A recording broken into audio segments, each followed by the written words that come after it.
machine is probably a 10 or 11 step process. Another 10 or 11 step process through the second one. And then we bring it through the third carding machine to do a similar sort of job. So, simplified, yes. 3 steps.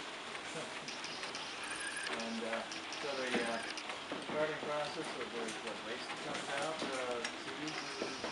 There's a certain amount of what could be considered waste. The short fiber gets sorted out a little bit. That's what's underneath this machine. And what would that get used for? Well, it was actually either put back into the process to see if it would carry through, or it'd be used for felt. Wool felt. So it really technically wasn't any waste. There would be a certain amount of course.